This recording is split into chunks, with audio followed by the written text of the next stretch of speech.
Hi everybody, it's Sunday night. Do you want another one?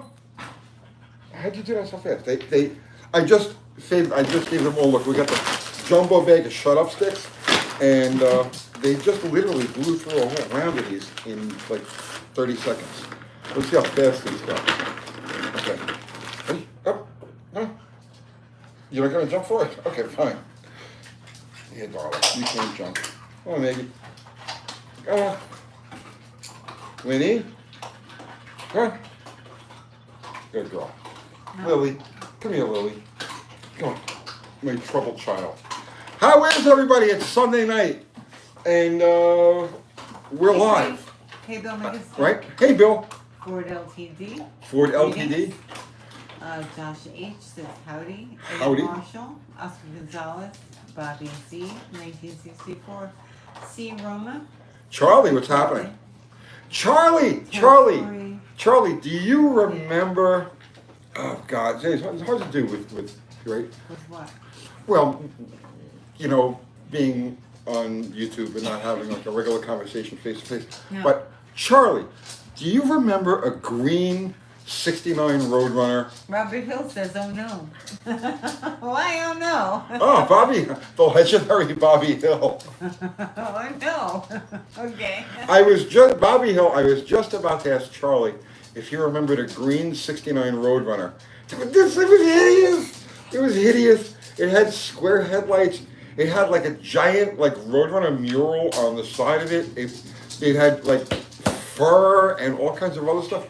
Do you remember this car? Because Bobby Hill, who's on there now, sent Kathy pictures of it. I had blocked it from my consciousness. Like I completely forgot the thing even existed. I mean, Kathy showed me the pictures. You get the pictures of this thing? Robert Hill says, "I was there, yeah." Okay, let me see. But I was asking Charlie if he remembers. I know, he didn't write back yet. I was looking. No, he said hello to us, but he didn't write back yet about the car. It was. He says, "No, I don't remember, but that sounds hideous." Wait, she's got pictures of this thing. I'm gonna look and get the photos on my phone. So, long story short, there was a guy. This is in 1982 or 1983 or thereabouts. It was right before I started doing the magazines, or maybe just as I started doing magazines. Okay, here. Somebody's looking for the car. And there was a guy in Staten Island who bought this thing, and they couldn't get it to run right, and they ended up bringing it to me. All right, so here's. Let me know when it's in focus, when you see it. Yeah, down a little bit. Yeah, that's good. So there's the car, the front of the car. Yeah. He says 1985. Was that the year? Something like that. Bobby says 1985. Was it 1985? Yeah, I know. Here's Hood Scoop. Yikes.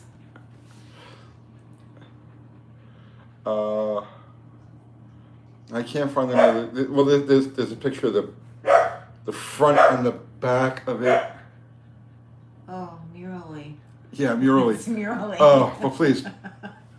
So the guy who bought this car, they were having problems getting it, and I don't remember the whole story. This is 40 friggin' years ago. Charlie says, "Wow, that's ugly." Oh man. So they wanted me to straighten this thing out, and I don't remember the exact. I think it was the fact that I wouldn't drive it. I didn't want to be seen in this car. I got no problem. I'll fix it. I'll fix anything, but I don't want to be seen in it. And I had my friend Stan, who had a Hemi Challenger, and he was driving it. I think he was driving it to me, okay, or away from me, or something. I don't remember. But then Stan disappears for like 2 days. He's gone, right? What happened to Stan?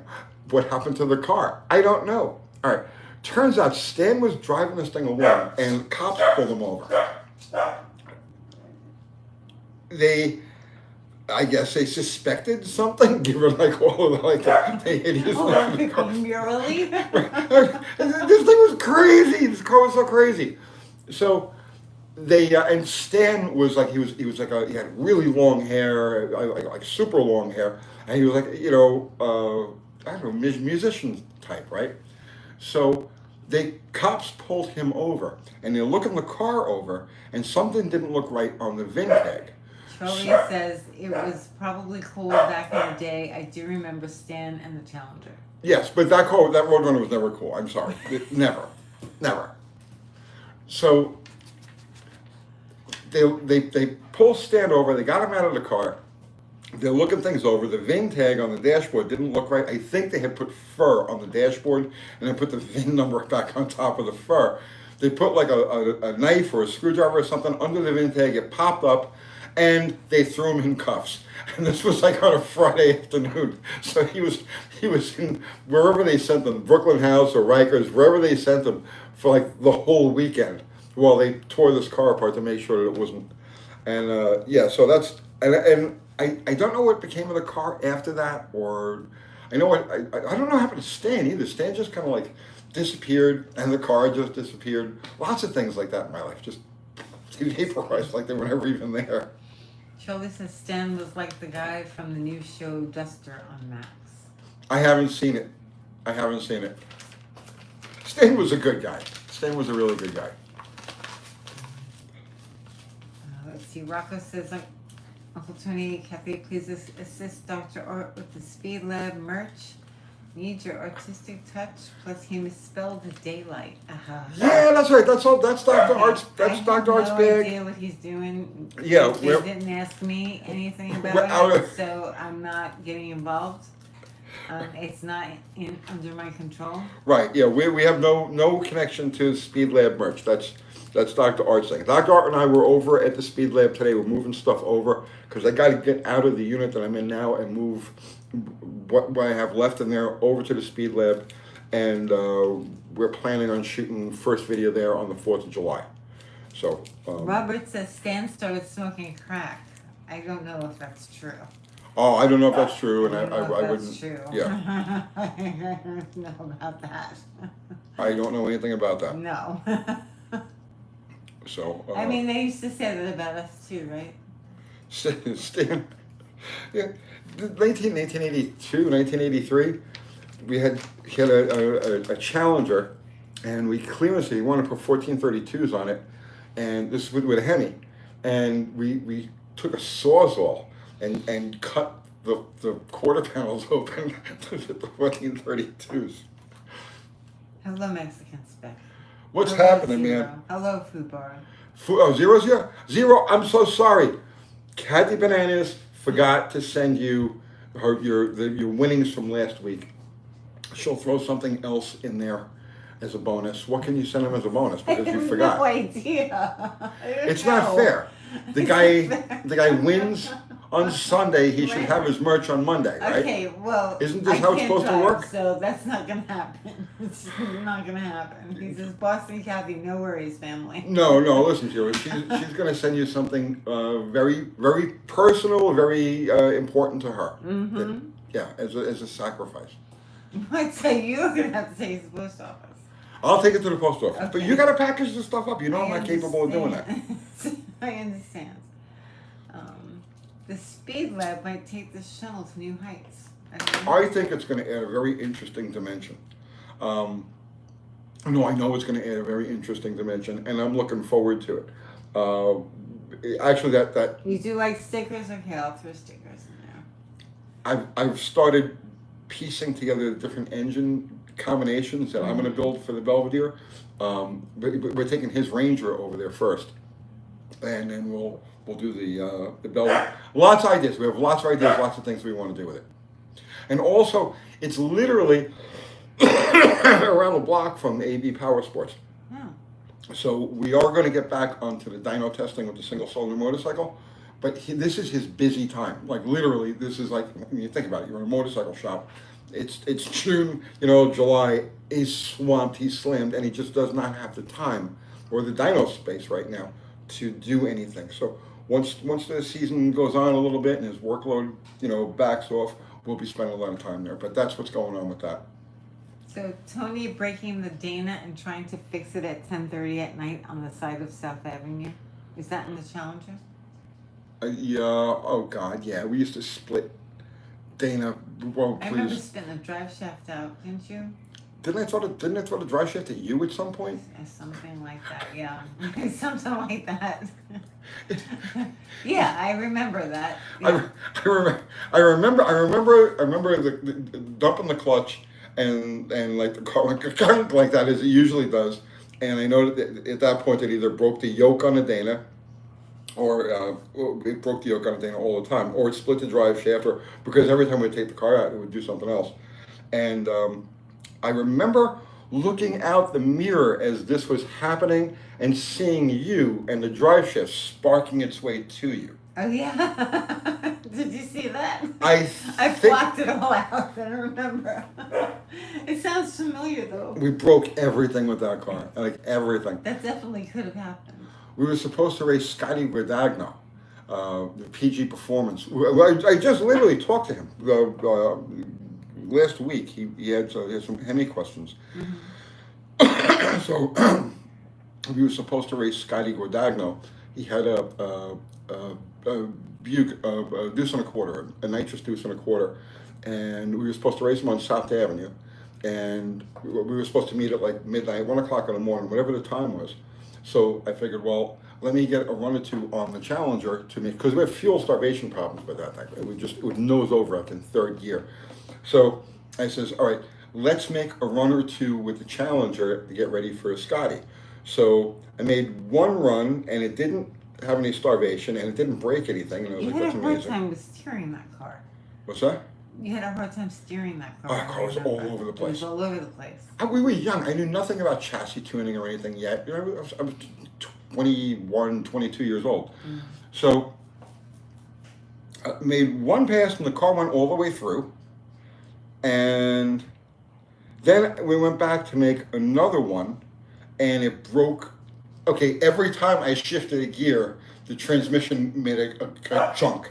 So I shifted first to second, right? And I was like, but it's still pulling. And I shifted second and third, and right? But it's still pulling. And I shift fourth, and it was still pulling.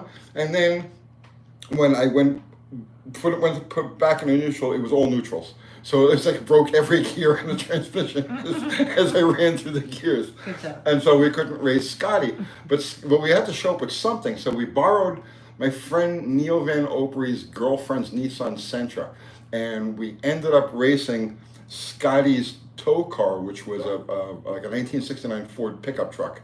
So it was the pickup truck versus the Sentra instead of the Hemi Challenger versus the nitrous Buick.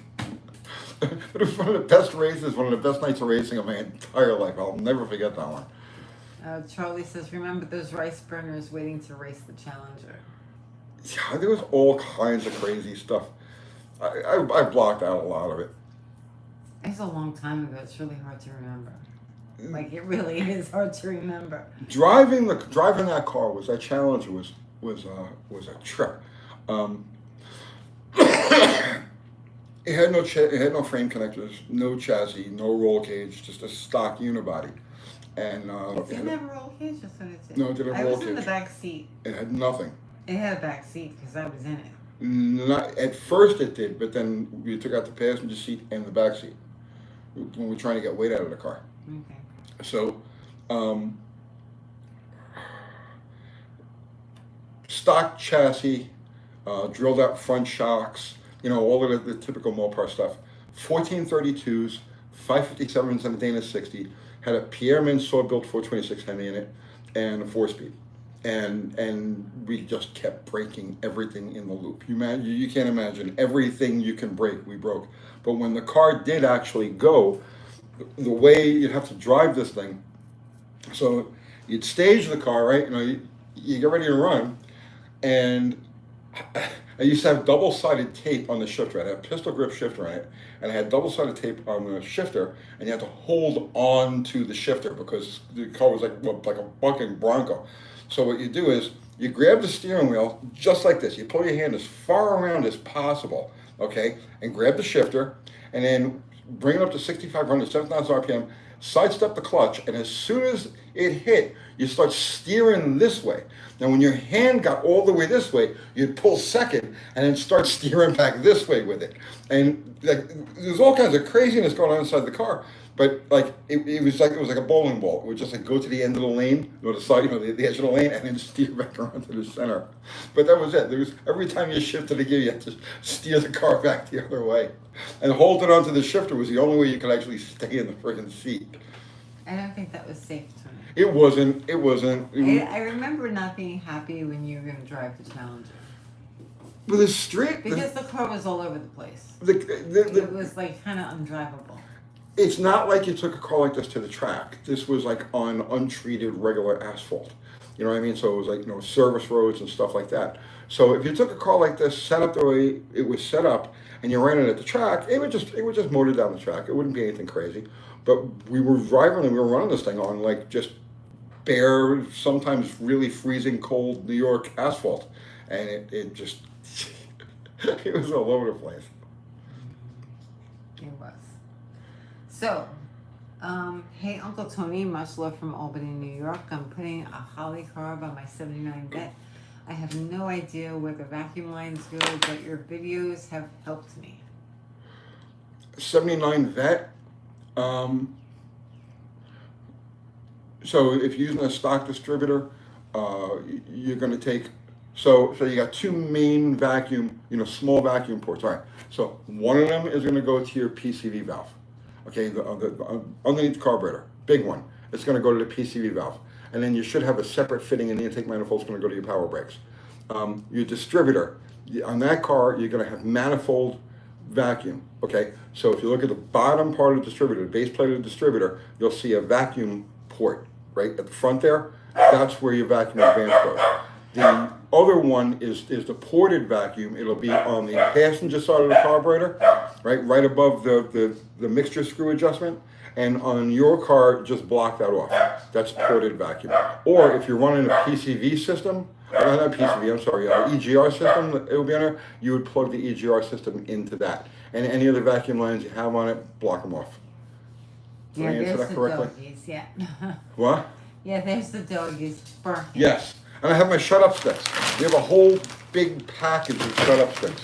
They're not working. Are you ready to shut up some more? Come here. Working. Oh my goodness. Come here. Okay. So Michael Grace wants to know, what was the scariest street race you were in? What was the scariest? I don't know. I have a very high threshold for I can't say I've ever actually been scared in a street race. Like, you think about it afterwards, looking back, and you say, what was I thinking? You know what I mean? But at the time that you're doing it, you don't really. It's like anything else with like fast cars and shit. When you're doing it, there's nothing scary about it. But then afterwards, so what would be the scariest? I don't know. What would be the scariest? I want to say Red Bank, because you're racing on the pier. Oh, Red Hook. Red Hook, sorry. I said Red Yeah, Hook. that was a little crazy. Red Hook. Because you didn't really have a lot of No, there was no room. I was room like, to stop. no, they used to race import cars Okay, there, and why I was is able it to Red Bank? Peabody. That's New Jersey too. Yeah, Red Hook. I do remember one night with Stan's car, one of the rare occasions that it made a full clean run, and then trying to get it stopped. That was because it started bouncing on the slicks, and that was a new experience for me. I had never encountered that before. So I don't know. However fast the thing is going to go at the end of a corner, we used to run full quarter miles back then. So however fast that thing would have gone, I don't know, 120, 130 miles an hour, and then I started slowing it down, and the road had a little bit of a turn to it, and as I was starting to get into the turn on the brakes, it started bouncing up and down on the slicks. So that was an interesting occasion. I watched you in the Challenger once, and you really had a hard time keeping it straight. It was all over the place. Yeah, it was. And that was kind of scary. It was an adventure, Yeah, right? I didn't like Every time we driving made a that run with that car. car was an adventure. Hello, 6th Street. I'll tell you the most apprehensive I've ever. So we used to run at Fountain Avenue a lot, right? With the slower cars. Fountain Avenue was like the mecca. If you had a car that ran in the 13s or like the 12s, that sort of thing, you were lightning fast for Fountain Avenue because of the conditions. It was just just a through the landfill. It was a straight run through the landfill, right? 2 lanes going this way, tight lanes. 2 lanes coming back this way, tight lanes, and there would be cars parked along the curb. So you only had like you had 2 lanes to run in, but there were a tight 2 lanes. And we were running always big cars there, you know, B bodies and shit. So it was very, very tight. And 2 things, like the crowds, there would be thousands of people there. And the crowds, now you look at it today, right? You look back on it and you say, man, that was utterly insane. How can anybody do anything like this? But the crowds that lined the street would come in, right, to see the cars. They wanted to see who was. They would push the car when you were doing a burnout. They would push the rear end of it. They pushed the rear end. Yeah. Well, they would hold the car steady because it was so narrow that you start to go around over, you're gonna bump into things. So people have to hold the car steady to do a burnout.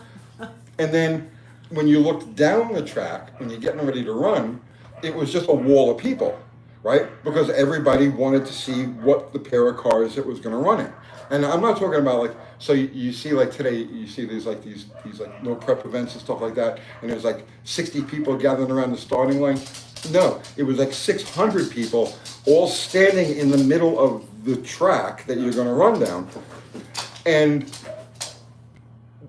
the starter would just stand out between the 2 cars, raise his hands like this. The crowd would start to disperse a little bit, and then his hands would come down, and when the cars left, then the crowd would part as you were going through them, and you would run full bore like the Red through Sea. like a Red Sea. And the crowd, Kathy, am I making this up? Am I exaggerating this even a little bit? No. You would run these cars full bore right through the crowd, and the crowd would part as you went through. So our brains weren't fully developed. We were very young. Brains were not fully developed. I was a 20-year-old kid, right? Well, I was like a 20-something-year-old. But anyway, that's beside the point. So the thing about Fountain Avenue is there was a dip at about the 1,000, 1,100 foot mark. So the thing when you were running Fountain Avenue was you had a gentleman's agreement with whoever you were running against that you would quit when there was a clear leader, when it was a clear winner, okay? And this was the way the races were conducted there. If you're out on somebody, you got a car, you got 2 cars on them, and you're let's say only 400 feet out, okay, the race is decided, you're not gonna drive around them, it's over, so quit and go back. And actually, I think that's a fine way to do things, you know, it's a gentleman's agreement, there's no reason for us to waste our time and waste our stuff going all the way when it's clear you're not gonna get around me, right? But when you have a race that is tight, you'd go all the way to the finish line. So the finish line, getting to the finish line, meant that you were going to hit this dip at about 100 miles an hour, and it was mostly in the left lane. The right lane wasn't as bad, but the left lane had this crazy dip.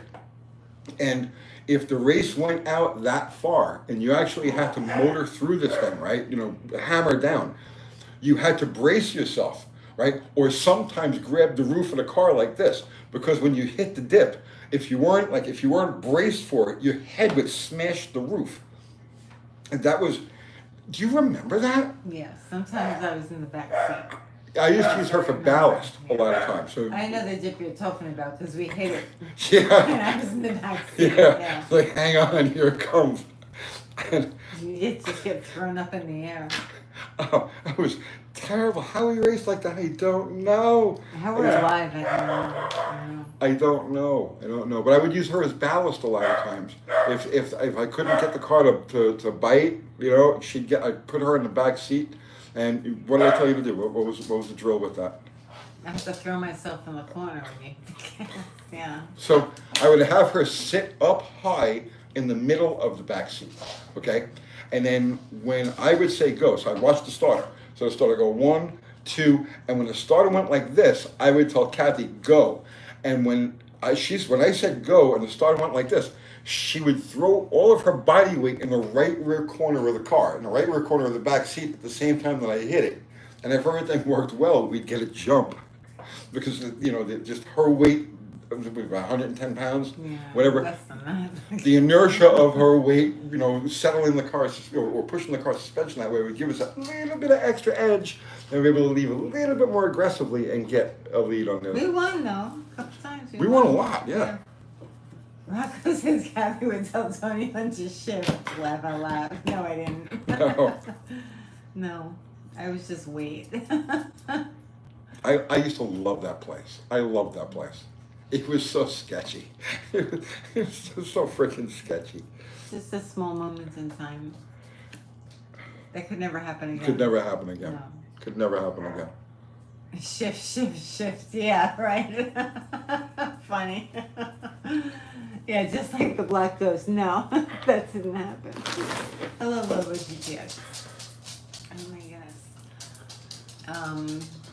Brigham says, Uncle Tony, there are water pumps with 8 and 6 impeller blades. Which one would be for a big block AC car? 8. Stop growling. 8.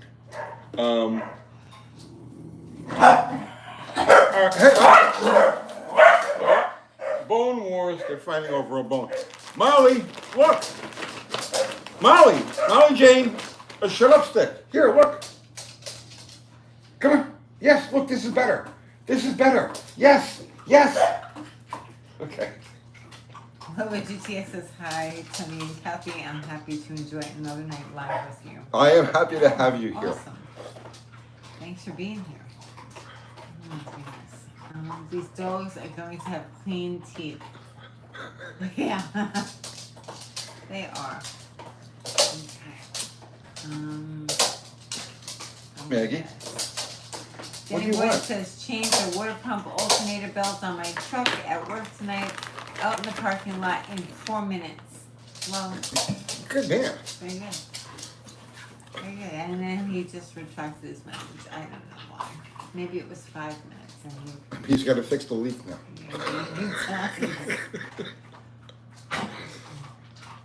Sassy Balance, Kathy, what a concept, Amish Mafia says. What was that? Chassis Balance. Chassis, yep. Kathy, yeah. What a concept.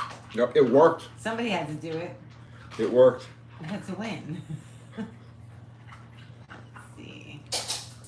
Tony, you're a man of my own heart. I can't drink Coke from a can, as it tastes metallic and plastic is completely different to glass bottles. Well, this isn't regular Coke.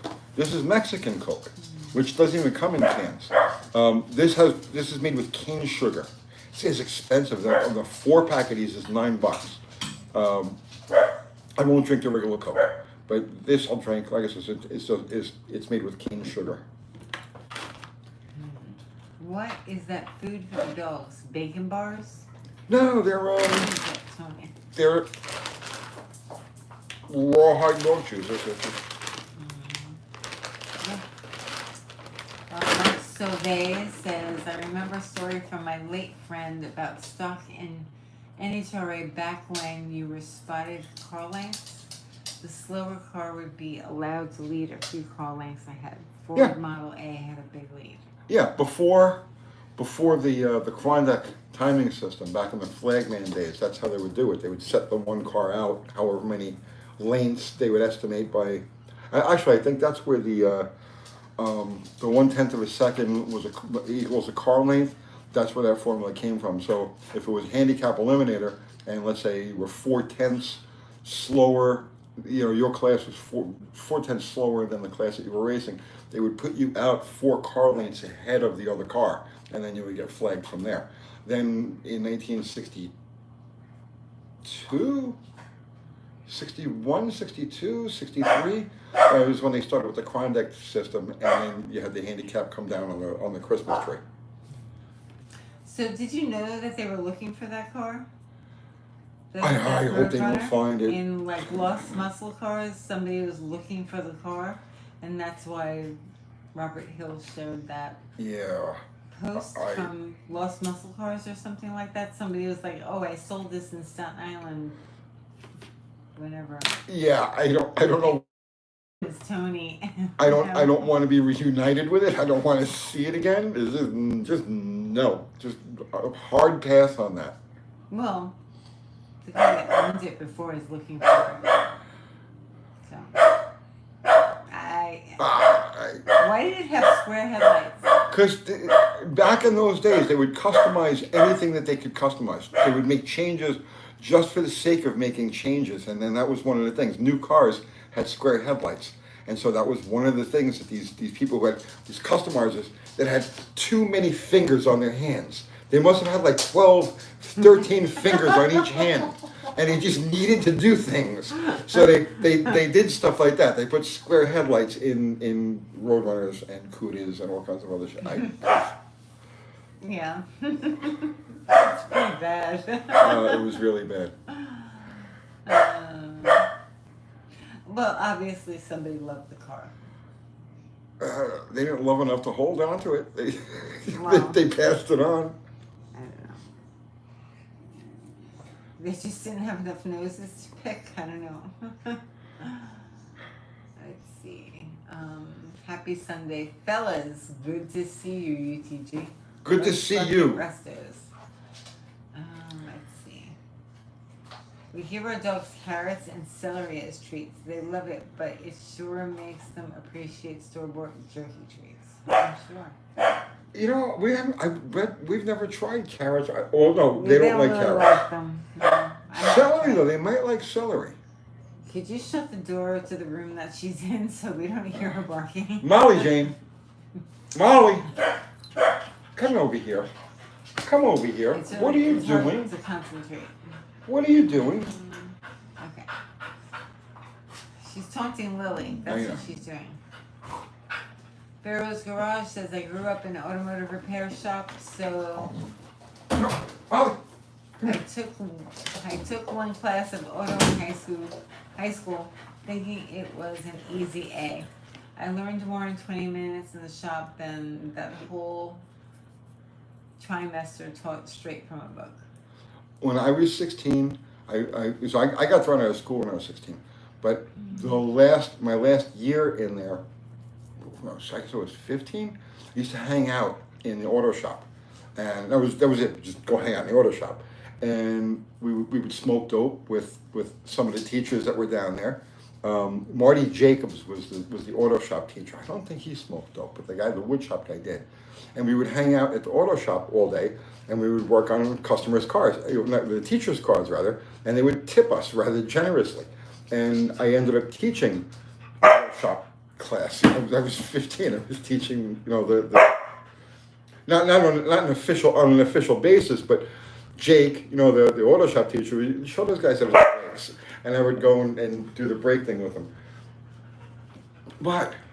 She's barking. I have a headache. I know. Here, shut up. Here, have this and shut up. Okay. Got a whole big bag of shut up sticks. Here, you need to shut up also. Dream bone vegetable and chicken bones. Our dogs love them. And bully sticks. Mm-hmm. Yeah, those are good. Dogs love all this. Oh, doggy, yeah, they've been barking all day. All day. She's been in rare form. Have you ever done rabbit hunting with the beagle? Only in the backyard. Yeah, It's tragic. Yeah, I don't have a heart to it. I'm not a hunter. I'll take my food pre-killed, and but yeah, they go. We have rabbits all through the neighborhood, and they've gotten a couple of them. And skunks. And skunks. They got sprayed like 2 weeks ago, right? And then they ran in the house. And rubbed on everything. Yeah, it was great. They tried to clean themselves like on the couch. It's wonderful. Let's see. Shut up sticks, yes. You want another shut up stick? I hear how the dog eats happy his sticks. Yeah. Okay, don't give them any more, they're gonna get sick. It's raw. Yeah, but still, yeah, they'll get sick. It's enough. Let's see. Waffle Stomp says, Is there a book that is good for building an engine? I don't really have anyone to learn from, and with the cost of parts today, I can't afford to get it wrong. There is so many. I mean, I can't really recommend a book per se because it's been so long since I've really even. Books have been out of the picture for so long. I can't think of anything to recommend. There were a popular series of books. I forgot who did them. They were published by Peterson. I forgot who wrote them. But there was like one how to build your big block Chevy, how to build your small block Chevy, how to build your small block Ford, how to build your big block Mopar. There was a specific title for each of the popular engines of the day. So maybe if you could find one of those that would line up with the engine that you're building. But honestly, YouTube videos. There's literally no aspect of engine construction that you can't find a YouTube video on. And there's no engine that you can't find that isn't covered. So YouTube's going to be your best resource for it. Okay. Let's see. I have covered, I think, every aspect of engine building basics. And now we're doing, so over the next little while, and that's what I was doing today, was gathering parts. Over the next little while, there's going to be a stroker big block being built. I've got all the parts here for that in the garage at home. There's going to be a Tunnel Ram 440 that'll probably get nitrous. And there's going to be another 318 that's going to get nitrous. And there's going to be a turbocharged 361. Dr. Art's going to work with me on. And there's going to be a 4.6 stroker 4.0. These are all engines that I'm in the process of gathering the parts for and putting the logistics together, and we'll be doing them, probably overlapping each other and a big block Chevy. If we'll be doing these overlapping each other over the next year or so. So there's going to be lots of engine stuff coming back to the channel. Yeah? Yes. Okay. Yes, lots of engine stuff. That's good. Why do you look surprised by that? It's nice and quiet in here right now. Shh. Yeah, I know. You could hear the dogs preparing to bark. I know. David Morgan says, I repaired my car once at trade school, and after driving it through all areas to down the back in the diesel area, I was banned from driving it in. Apparently, they didn't appreciate race engines. Hello, Ari. Ari, what's happening? Ari was here last Thursday. Zero or has Friday. the axe. Dr. Art. Nice, Zero. They have the axe. What are you going to send Zero to make up for your not sending him his winnings from last week? Stickers. He wants stickers. He has stickers. He doesn't want more stickers. Well, I sent him, I think, once a bunch of Don't you have any family heirlooms? extra stickers, like different types of stickers, but I don't know if I have any of those left. I have to look. All right. I sent him really most of them. What about that? What about your blood pressure tester over there? No, I kind of need that. Maybe he needs it. He can buy one in California. Fine. No? If you don't care about Zero's blood pressure, then I don't care about Well, Zero's blood Zero pressure. needs to care about his blood pressure. Let's see. Oscar Gonzalez, Uncle Tony, have you given any thought about someone in the future creating an artificial intelligence likeness of yourself, giving repair advice I'm to looking forward future to it. vehicles? First, AI is already doing. AI is already ripping off my videos. Crazy. They'll take a topic, and not just my videos, like lots of people's. They'll take a topic, and they'll change it around. Like they'll change the order in which things are talked about They did that around. on the 75 Roadrunner that you did. Yeah, they do the 75 Roadrunner. Mm-hmm. Yeah, so AI is already doing it. I can't wait to see what the AI version of me looks like.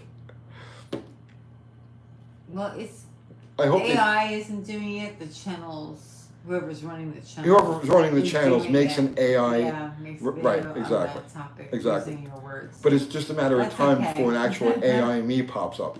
It's all right. Let's see. UTG, have you seen the new 2026 Pontiac Firebird?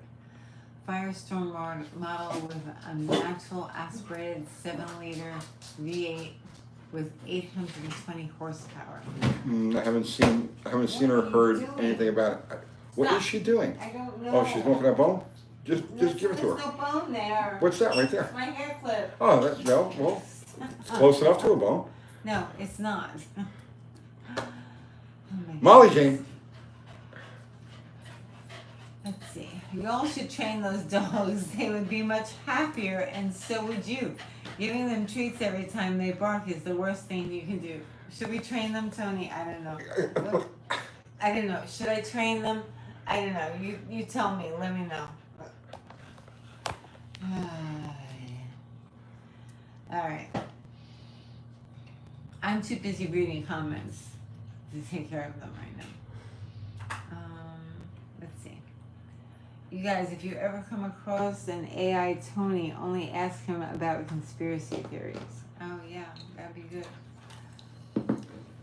Brigon says, I was recommended Permatex aviation gasket sealer for sealing bolt threads in a water jacket. Any suggestions? Yeah, that's a good choice. Yeah? Mm-hmm. The dogs are family, so that's understood. Only warning. Thanks, Miro. They're very highly trained, actually. Not the beagles. Yeah, But the border collies are... Winnie is really highly trained. we have, so for you guys who aren't familiar, we have 2 border collies that are purebred, and we got them when they were weeks old each, and they're pretty well trained. They're a little loud, but pretty well trained. Molly's only 7 months old. Molly's only 7 months old. Winnie just turned 2 years old. So Winnie is very trained. okay, then we have 3 rescues, and each of them is more damaged than the next. So because they've got problems, okay, they're just not normal dogs. Because they've got problems, they kind of wreck the discipline of the border collies. If they left the border collies alone and they didn't have the influence of the other dogs, they'd be a completely different story. But because they all match together in a pack, it's a little difficult. So it is what it is. Man, I wish I knew how to train dogs. Maybe somebody needs to teach me. Did you grudge race that Porsche? Nope, they never showed up. No? Nope. Let's see. Will you ever do a video about how to make a dog go fast? How to hot rod a dog? No. No. Winnie is actually pretty fast. She's very fast.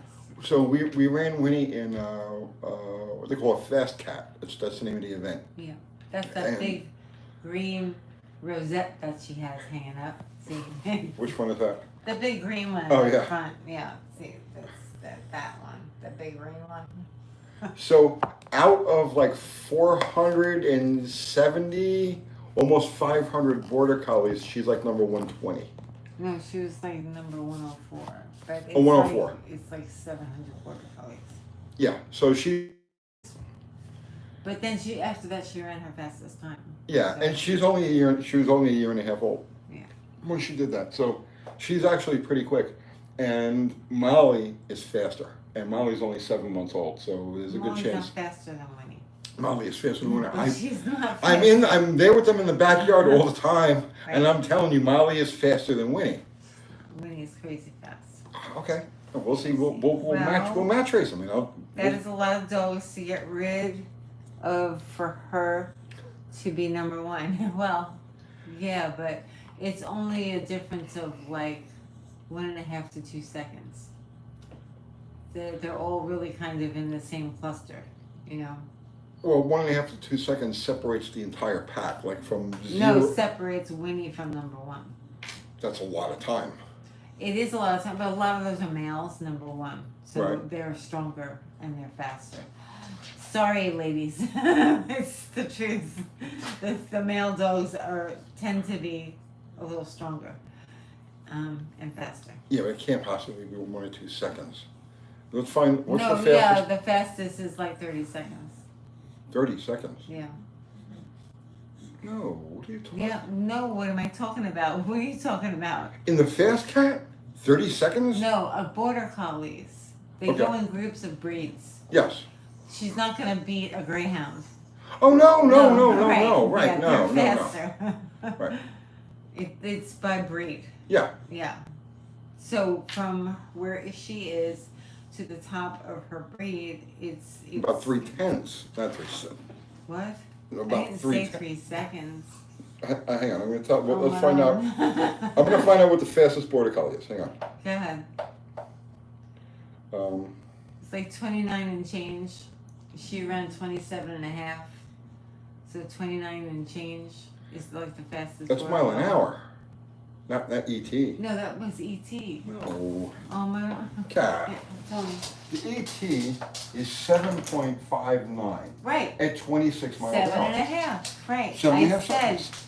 29. 29 miles an hour. Yes. 7.5 seconds. Wait, what are you talking about? No, it's not 7.5 seconds. Oh my. It's 7.59 seconds. Okay, stop. Okay. So let's see what the fastest border collie is here. Why is my oh, my phone isn't doing what it's supposed to be doing. Shush.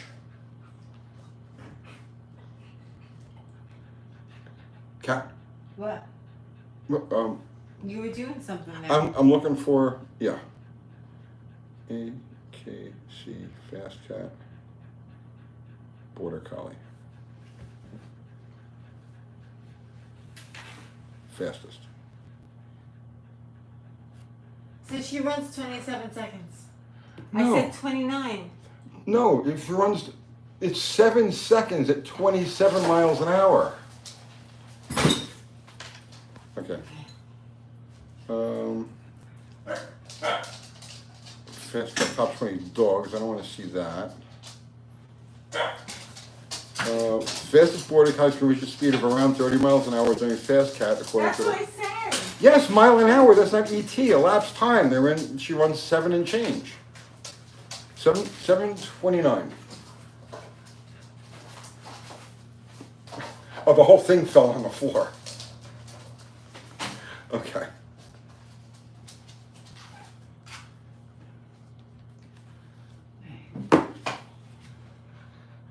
When we open Uncle Tony's 8th mile dog racetrack.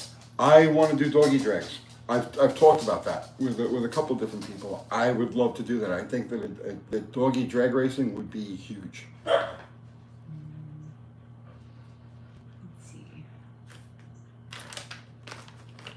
But what is the 60-foot time? They don't give you a 60. They give you just ET and mile an hour. And it's a 300-foot course. And they're clocked from a running start. And shush! So they run through the beam, and that's like, I mean, the starting beam is like right there, but it's a running start, it's not a standing start.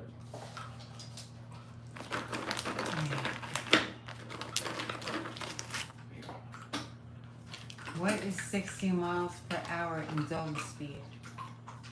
I don't think any dog goes 60 miles an hour. No.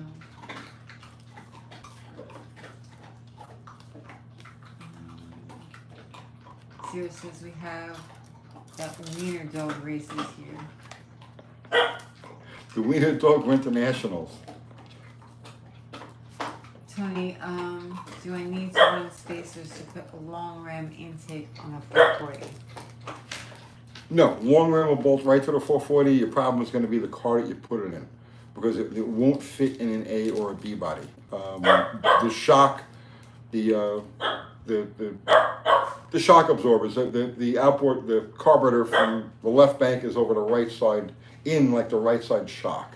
So it only really works in a C body. And they got master cylinder clearance issues also. The real question is carb or fuel injection for dog racing? Everything is carbureted, man. Everything is carbureted. All of our dogs are naturally aspirated also. They'll do 60 in a car, laugh out loud, Rocco says. Mark Survey says, I like the dog competition where they run to grab a ball and relay back with 4 dogs. Don't remember what it's called. I don't. I think I've seen that. I don't know what it's called either, but they don't do that around here. They do agility. They They do do do fast that. cat. They do that. Yeah. Where? They do it. There are lots of places. Like Tony takes his border collies and they do it. It's hard on their ankles though, so I don't want to do that with our dogs I haven't seen it. because we don't go to those. That would make sense. That would be Yeah. why I haven't seen it. Right. It's hard on them. Do dogs sense when someone is afraid of it? Afraid of what? If you're afraid of a dog, do they sense it? Yes. Of course, yeah. They can smell it. And they're being so Yes, they good. sense fear and evil. They do. Let's see. Does the dog have any relation to Mark Collie? I have no idea what that means.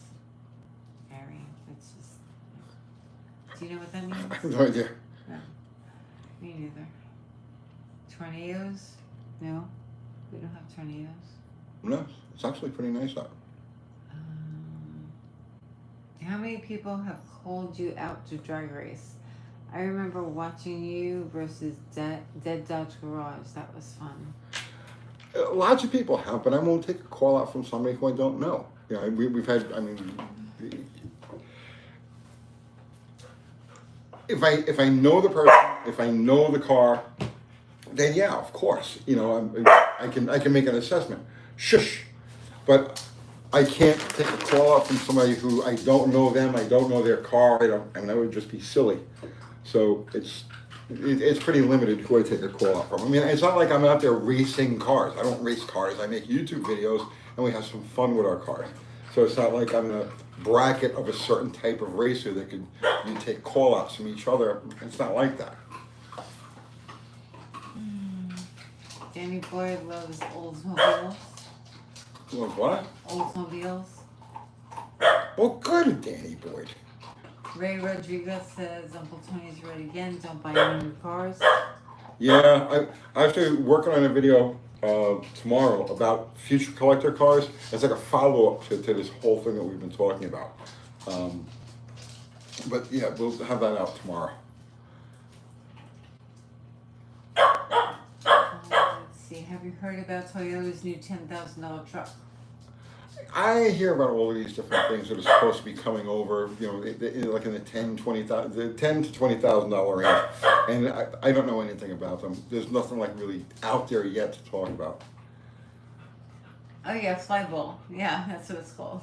Sorry, Flyball. It's hard on them. Has Kevin Shaw answered your call out? No, he's a weenie. He responded something. He wrote this thing. He wrote this thing about. I don't know if he wrote it or one of his friends wrote it. Something about that he chooses not to collaborate with us. I'm like, collaborate with you? I don't want to collaborate with you. I want to race you. There's a big difference. Why would I want to collaborate with? No.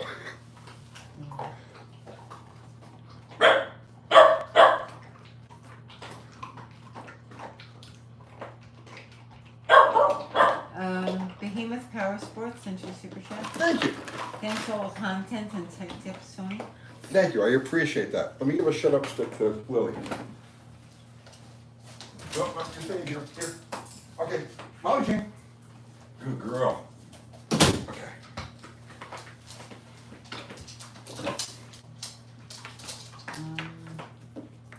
David Morgan says, so the propane gas engine's out. Did we decide to do a mechanical injection? Done. Completely done with that. Yeah? I tried it. No, it's just silly. If Toyota brought back the trucks they made in the 1980s, it'd be a game changer. Oh, I agree. Any of the mini trucks from the 70s or the early 80s, I think they would. It's the way the EPA regulations are structured that keeps them from doing that. I don't even remember all of the details. but it's the way the regulations are structured to keep the manufacturers from building stuff like that. But if they do away with this nonsense, which they're supposed to, and they can actually start building reasonable vehicles again, I think those mini trucks and stuff like that are going to make a huge comeback. I know there's demand for that type of vehicle. Tony, what's your favorite body style of Charger? Probably the 71, 72. I think that's the sleekest. So I have a 67. I always love the 66, 67s just because they're kind of weird looking. And from the back, there's a certain, I can't explain it. They look brutal from the back, like the rear three-quarter view of them. But they're a little weird. 68 to 70, beautiful cars, classic, timeless cars. But I really think that it maxed out. I think that they nailed it with the 71, 72.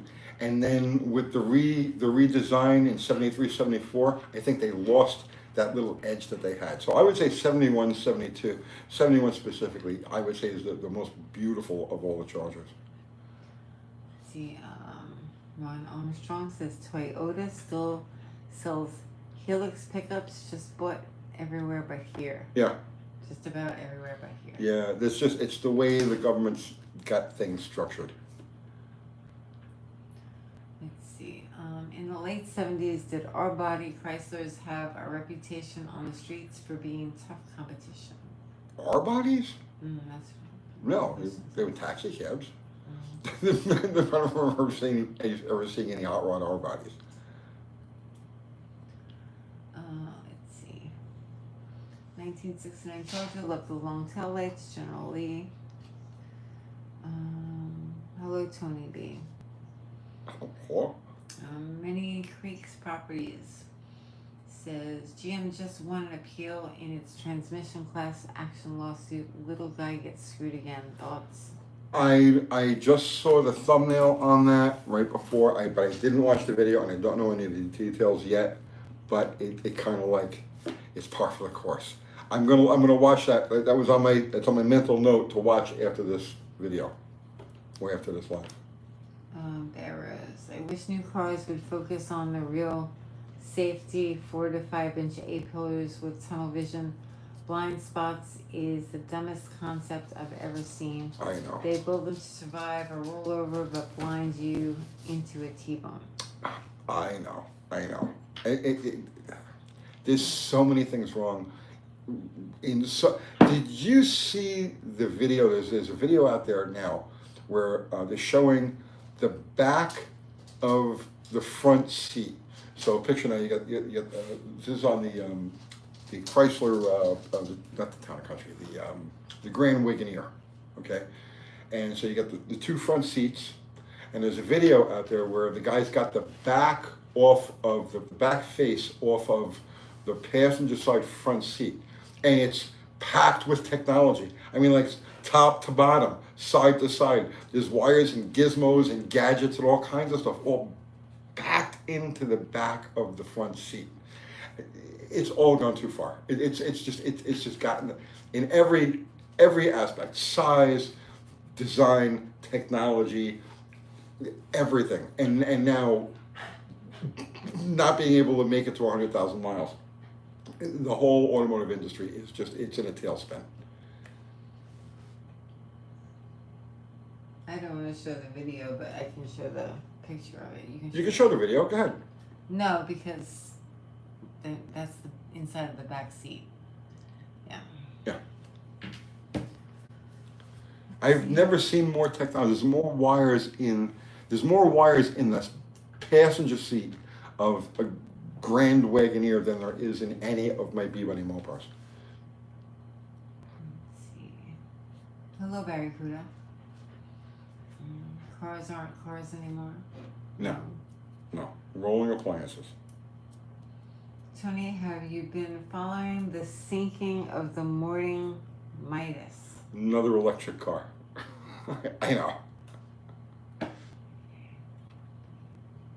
Tony B says, well, they gotta stick that somewhere. the electronics. It's everywhere. Yes, Tony, how much should the stock in-dash oil pressure gauge show at warm idle in a 69 Barracuda? Mine shows halfway. Is that too high? Fresh 10 W30 oil and a new filter. That's pretty high. That's pretty high. Hot idle in gear should be about at the first line. So there's low and high, and in between low and there should be like the first. It should be just a little bit past the first gradient in that gauge. If it's straight up and down, that's about 45 pounds or thereabouts, 45 pounds. That's a lot at hot idle. Let's see. Mishmachia says the 2001 Detroit is military exempt.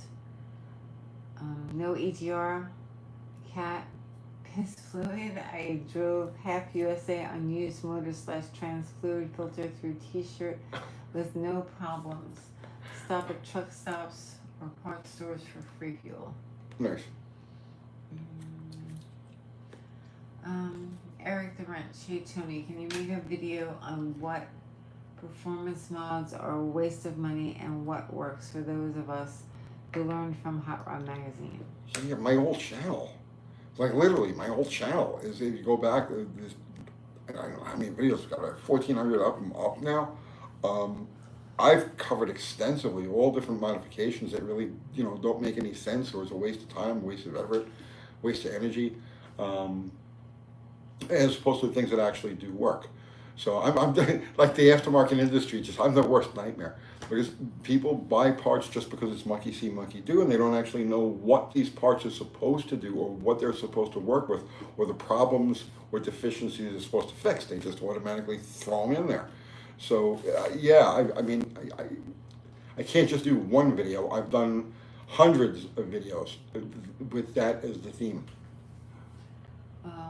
Lab 3644 says thank you for the old school carburetor points and condenser with distributor info videos. Timeless and valuable knowledge. Thank you, man. I appreciate that. Let's see. David says, Tony, I have a points ignition and cold starting is no fun. I have 12 volt HEI ignition on my other cars, but I've had bad luck with them. What? Say that one more time now. I can't. I'm having a hard time seeing and reading. Tony, I have a points ignition and cold starting is no fun. Okay. I have 12 volt HEI ignition on my other cars, but I've had bad luck with them. Well, I mean, that's a really broad question, but a point ignition is not going to affect cold starting. Point or electronic by themselves isn't going to make any difference as far as cold start goes. That's a factor of ignition timing, ignition of spark quality. Like for instance, if the coil is weak, or you're not getting a full 12 volts to the coil, you'll have a hard time getting it started. But if the coil is up to snuff and it's getting the proper voltage, there won't be any difference between points or electronic ignition as far as that goes, because all of them are just initiating a spark. So generally speaking, cold start problems have more to do with carburation or induction than they do with ignition. Unless you don't have enough ignition timing. Not enough ignition timing, you'll have a hard time with a cold start. If you're having bad luck with 12 volt HEIs, it might be because you're running it through a resistor. So there's another common thing that people do all the time, and I've covered this in videos. Every factory ignition system has some form of resistance to the coil, okay? So, or to the ignition system. So on Fords and General Motors, they use a wire, a special wire, and you can always tell because if you slip the insulation off of it, it'll be silver in color as opposed to the copper. Okay, that's a resistor wire, and that's supposed to cut the voltage down so you don't fry the ignition system. Chrysler's use a ballast resistor. Same thing, same concept, but it's done with the ballast resistor. The HEI is supposed to be run with no resistor at all. Doesn't require a resistor. So what'll happen is people will they'll wire their HEI into the existing ignition circuit, and it's not getting full voltage, and that's where you start to run into problems with HEIs not functioning correctly. So the HEI needs a dedicated circuit that is full voltage, no resistance. So if you're having bad luck with them, that's probably why. Tony B says some technology is okay, but I agree it's getting out of control. Yes, yeah, because it's beyond just technology now. Now it's literally planned obsolescence, and it's plans that you can't service this stuff. There's a difference, There's a difference between things, only being allowed to last for X amount of time, but then you take it to the next level, and not only won't it last past this period of time, but you can't fix it because you can't get the parts or the information, or the parts don't exist. It's a disaster, and in the general public is just really starting to catch on. It's going to become a common theme, and like a real point of contention. The general public versus the automakers over the next 2 or 3 years. Andrew Button says, I am converting my 446 pack to GM HEI. I hate the Chrysler electronic system. To each their own. I mean, if you want HEI in there, throw an HEI in there. I would keep my Chrysler product all Chrysler, but that's just me. Let's see. Talking to each other. You may have a ballast resistor on the distributor. I don't know, he may be talking to somebody else. Filters are changed frequently when running used oil. Okay. I don't know. I have no idea. Oh, he's talking about fuel in a diesel. Yeah, okay. Let's see. Zero says non-Mopar owners just nod along politely when we say ballast resistor. Ha ha ha. The other cars have it too, just people don't understand that it's in the form of a wire as opposed to a separate. There's a fly on the Coke. Is there a fly on the Coke? Yes. It's in the Coke or on No, the no, it's hovering around the Coke. Of course it's I've been fly. surrounded by flies. Today in the shop, there's flies all over the place. Now I got a fly in here. Well, it's because the back door has been open a lot. Let's see. One through Tony, I got the SHO Ranger running this week. If I didn't mention, it's for use in off-road short course 4x4 racing. Nice. The class I'm in is mostly 4.0 Jeep stockish. Your gut feeling power-wise, am I effed? Oh, that's a good question. I don't know enough about the SHO motor. I don't know. And I don't know the demands of that particular type of racing. I mean, generally speaking, any form of racing that you enter, there's going to be like a standard. There's going to be the thing that like 90% of the people run. It's that way for a reason. You know what I mean? Like racers aren't stupid. And when a form of racing evolves around a certain engine or a certain body or a certain combination of the two, everything has been tried, and it's boiled down to the specific or the specific demands of that specific type of racing. There's going to be certain packages that work best in that situation. So are you reinventing the wheel with it? I don't know. I mean, it's possible. You can go out there and just eat everybody's lunch. I mean, how many people have tried an SHO swap Ranger, right? So you may be onto something. But then again, it just may not fit. So I don't know. Rick S. says, what would be the cause of the high oil pressure at idle, Tony? I cleaned the oil pressure relief valve and it seems free. Drove at really high RPMs, 4 hours, and all seemed fine. It's a slant 6. Well, the oil pressure, if the relief valve was leaking, okay, you have no oil pressure.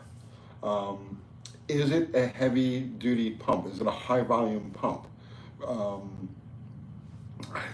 I don't know. Is the gauge accurate? I don't know. I can't give you a specific. I mean, are you running like a straight 50 oil? I don't know. There are so many different things that can give you a high oil pressure situation. Um, but a problem with the bypass, stuck bypass, would give you low oil pressure. If It too says all stock. too heavy a spring, um, that would well, that's how you raise the oil pressure. You know, you change the spring, you shim the spring, you put a thicker spring in, a heavier spring. That's how you raise your oil pressure. Offhand, I can't tell you. Do you have you put a mechanical gauge on it to see what the actual numbers are, or are you just going by the gauge, the stock gauge? They're talking to each other. I don't know if you put any other comments. I'm scrolling back and I'm looking. No, nothing else. Okay. Um, Oh, the roll's on down. still be gone all day. Ray says the HEI conversion works. I did my neighbor's 74 Dodge Club Cab 360. I didn't say it doesn't work. It works. Myself, just me, I like to keep everything within the brand that so to me, the HEI is a General Motors thing. I know lots of people make the swap, and I say nothing bad about making the swap, but just me, myself, and my own way of thinking, my own way of doing things, I keep Chrysler stuff, all Chrysler, General Motors stuff, all General Motors, Ford stuff, all Ford. That's just me. Okay, so Rick S says 10W30 oil, no high volume pump. I was going by the stock gauge. I should put another on Indeed. Yeah, put a mechanical gauge on there. I mean, an inaccurate factory electric gauge is not unheard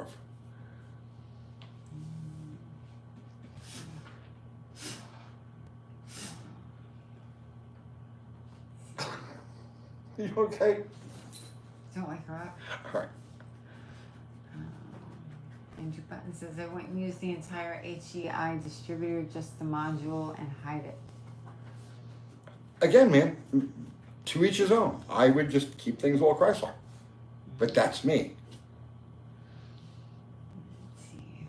Now, I can tell you of a situation where an HEI, that whole HEI setup actually killed an engine. I had a guy that I built a supercharged slant 6 for, and I set this right before I started doing this channel, and I set this thing up with the factory Chrysler electronic ignition. So, and he drove it for a year like that, and all was well.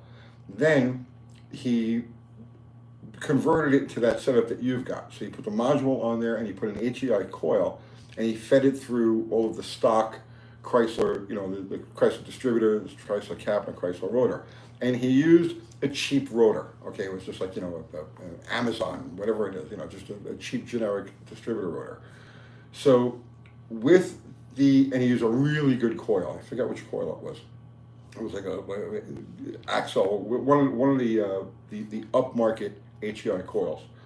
So what happened was, as he used to commute with this car, and he, like a 40-mile one-way commute with, and after running it around for a week or two with the HEI, it started to misfire. And he brought it to me. He was like, "The car's running like shit. Can you take a look at this?" So I went over everything. I couldn't pinpoint the problem, and he showed me the ignition setup that he made. And then I get in the car, I give it gas, it starts shuddering. I give it a lot of gas. It's acting really violently, and it's low compression on 2 cylinders. I popped the distributor cap off, and the rotor, the strap on the rotor, had burned itself almost all the way back, and it fizzed itself almost all the way back. So what was happening was, under certain circumstances, the spark would just start jumping around to any place in the cap that it wanted to. And because of that, it was detonating a couple of cylinders, and it crushed the ring lands in 2 cylinders. So there's one example of an HEI/Mopar hybrid that ended up killing the engine. I'm not saying that yours is going to do that, or that they all do that, but there was a situation that I had firsthand where the HEI GM or the HEI Chrysler hybrid ignition system bit the owner in the ass. One for the road says, speaking of 4-liter Jeeps, what does your quickest run in yours equate to quarter mile? And that's almost the stock engine wise, right? Completely stock engine. 1425, I believe it was. We were in a 923 eighth mile. So do the conversion, whatever the conversion is. I think it was 1420 something, 1420 or 1430. So we're close with that. We're close with that. After we get our number, which will happen the next time we can get it out, hopefully. I've already got a sure grip for it. So after, as I said, we're going to run the 899 with the open rear. I already have a sure grip for it. I'm not going to put it in until after we run that, and I'm building a 4.6 stroker for it for the next phase. But first, we're going to run our number. We're going to get our 1399 quarter mile, which would be like an 899 eighth mile, and then I've got the next phase, and it's going to get pretty interesting. But it's all going to be done with factory parts, no aftermarket parts, 100% factory stuff. Mostly old parts. Ron says, hey. Hey, man. Tony. Hello, Ron. Let's see. They're saying hello to each other. 4-liter strokers are awesome. Peace out, Chester Oliver.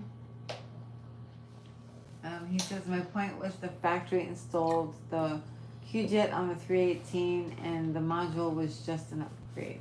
LMAO. Q-Jet has nothing to do with anything. Carter was actually building the Q-Jets for a while. In fact, when I was selling Mopar parts, there was a premium on Carter built quadrajets, because for a period of time, I forget what years they were. Oh God, what year was it? I don't remember the year, but I would come across quadrajets that were actually made by Carter. It says right on the side, made by Carter. And certain Corvette guys that were restoring certain cars needed those carburetors. So, you know, but I don't equate a quadrajet with a GM ignition system. It's apples and oranges. Let's see, they're talking to each other. Let's see. My Astro 4.3 1993 had the nylon spider injection. What a nightmare. Yeah. Always springing leaks. Yep, I remember those well. I changed a bunch of those things. Mostly old parts says, for those of you who regularly work on C4 Corvettes, repairing all the common crap that goes wrong with them, I feel your pain. These cars suck to work on. Yeah, I can't. I don't have any experience working on them. C3s, yeah, but 4s, no. Barry Curtis says, I used an Excel supercoil for a while. It burned the points badly, so I went back to a normal coil. It just means you didn't have a resistor in there. So when you run a supercoil through a set of points, especially the stock points, crisis stock points, you need to run 2 ballast resistors. You need to run the factory ballast resistor, and there's going to be a ballast resistor that gets supplied with the coil. And you have to run that also, then you won't burn points. But if you're only running the 1 ballast resistor, yeah, you're only going to get maybe 1,000 miles out of a set of points before they, and you'll see they turn blue. Right? Not only that they wear, but they actually turn blue, just to add insult to injury. Yeah, dual ballast resistor when you run a supercoil. Barrows sent you super chat. Thank you, Barrows. Would dump out exhaust help your YJ pick up a bit? XJ. XJ. No. So I'm running it just through a glass pack. There's no cat or anything like that. So it's just the factory header. It's got a beautiful factory header, and then the down pipe, and then a glass pack. That's all I've got. But there's a major restriction, a major neck down from the factory header to like where the head pipe or first bolt on. It squeezes down to almost, I mean, like it's like that, okay? And then it goes down, it comes round again, it goes down and makes an S turn, and then it goes to a larger diameter pipe. So I've got a major restriction right immediately, off of the header. And that's something that we're going to address on the next round with that thing. David Morgan says, I love my Q-Jets. It stops Madora people thinking they know how to tune better than me, as most have no experience with them. Yeah. Where are the adjustment screws? How did I get to those things? You know. Amish Mafia says, I listen to you, Tony, because you do crazy stuff like propane. Try hydrogen, question mark. Build some plates with salt water and charge it. It has worked on diesel with Massey MPG. Yeah, I have no question that you can run an engine on hydrogen. I've seen lots of examples. I've seen a lot of static displays, like guys will run a lawnmower engine on hydrogen. I know Toyota's playing with hydrogen fuel cells and stuff like that. And hydrogen internal combustion engines as well. It's going to be the same thing as propane. The problem with those two fuels, propane and hydrogen and any of the natural gas, the problem you're going to have with them when it comes to running them in an internal combustion engine for making power is that they expend their energy too quickly. It's not the amount of BTUs, it's how quickly they're released. And so the piston doesn't really get to travel very far during the peak pressure. He wants to know, can hydrogen make horsepower? No, that's I'm explaining the problem. Okay. The higher horsepower fuels, like nitromethane, for example, make the power because they burn for a very long period of time. The piston's getting pushed by an expanding flame front for many degrees of crankshaft rotation, where propane, natural gas, hydrogen, instead of going boof, they go boof like that, and the piston's got to go. It has to travel more degrees past top dead center without an active pressure pulse, and so no, you can't make as much power with a fuel that quickly expends its energy. It's not the number of BTUs, it's how long it lasts. Let's see. Barrow's Garage says, way cool, FLO XJ, yeah, these big fingers on a tiny phone is fun. Yeah, we do the same thing. We know what you meant. Diesel is good for burning out a huge tree stump. Danny boy? Yeah, see, Some people like diesel. Diesel makes power because of duration of burn. Yeah. Let's see. Problem with propane and hydrogen is there is no lubrication in the fuel. No. No?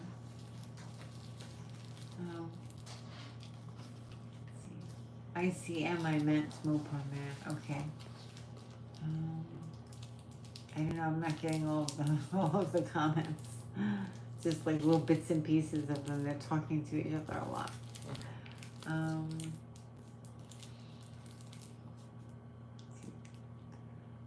Yeah.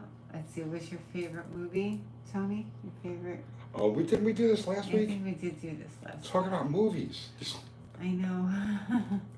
I know. I'm not a movie guy. Did you build I saw this comment earlier. Like model cars in your spare time? Your spare time? No, It's funny. Spare time. there is no spare time. Oh my goodness.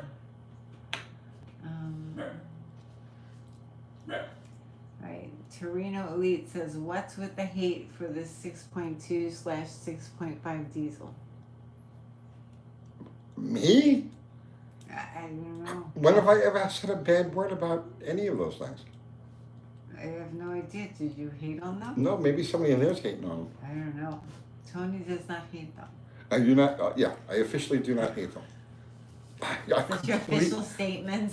I'm completely indifferent towards them. Okay. They neither exist nor don't exist. Let's see.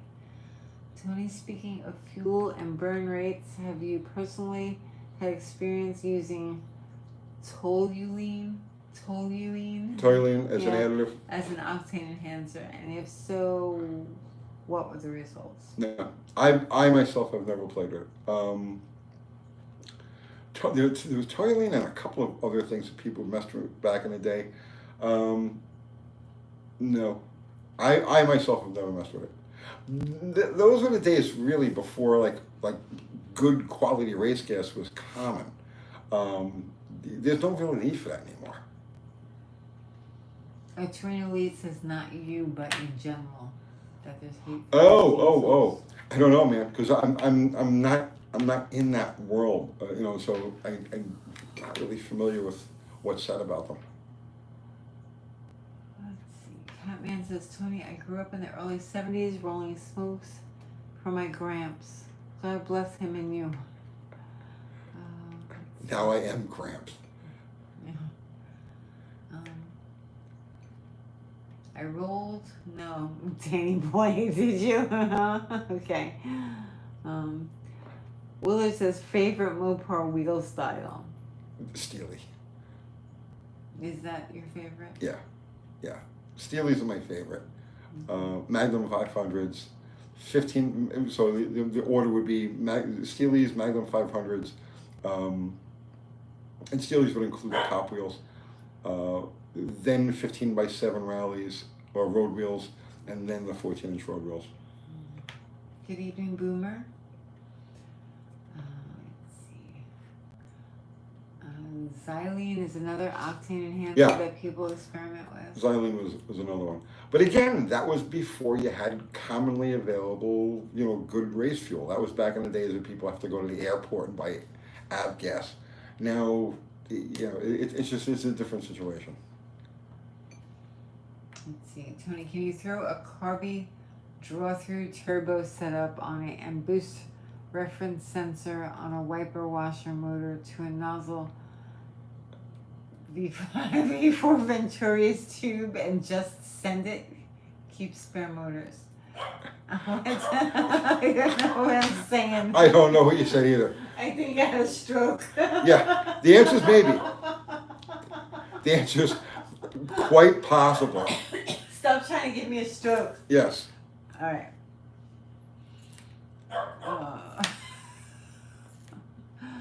Okay. Tony, that's you. Yeah. Can you explain the power bands in a two-stroke, why it pulls so hard? The power band in a two-stroke has to do with tuning, has to do with the exhaust. Port timing has a lot to do with it too.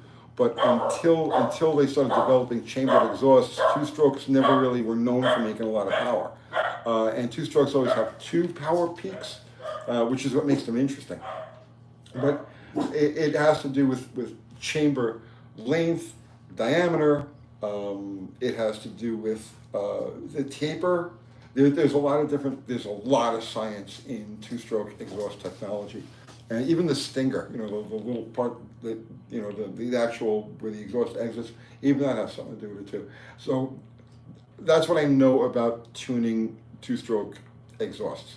But that's as far as I go. Like I'm not into the. And then of course they started in reed valves. That makes a big difference too. On the intake, cut down on reversion. But I'm not a two-stroke tuning guy. What killed me was I saw the video of Zach. I can't think of the name of the.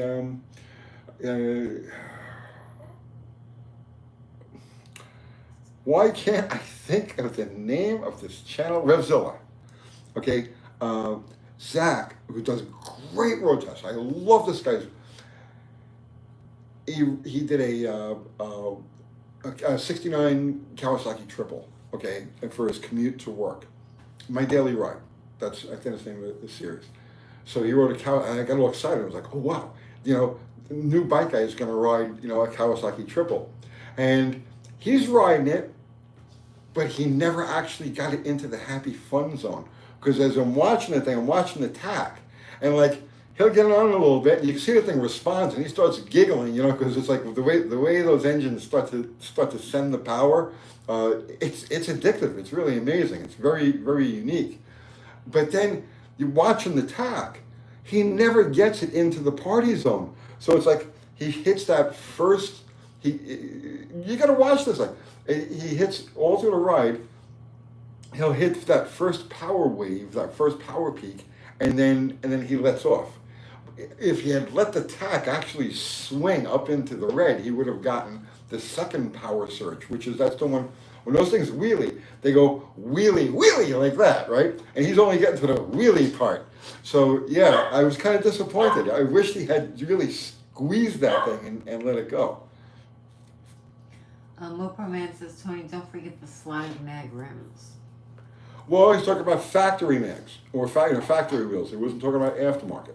So that's why I gave my opinion on that. The dog is allergic to Mothman. Yes, Mothman is always lurking. She just barks all the time. Yeah, because she's always alerted to Mothman. She's very crazy.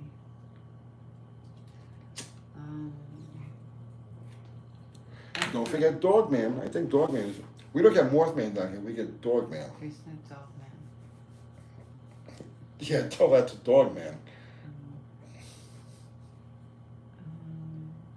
For easy to work on and miles per gallon. Amish Mafia. When it comes to drivers, that's all I really care about.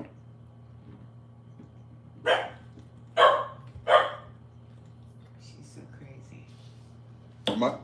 If it's something I have to drive, right? Not a toy, but something I'm gonna drive, rely on and drive.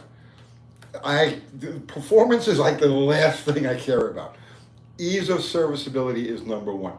Fuel mileage is number two. And it just general comfort. I don't want anything that's too posh, right? I would just want something that's reliable and like reliability, easy to service, easy to diagnose, easy to get parts for, gets decent gas mileage. Performance, I don't care if the thing runs 30-second ET. I could care less. If it's something that I'm driving, like regular driver. A toy, a hot rod is a whole different story. But yeah, that's. You don't want the pain that we lived through in the 80s? No. Pain.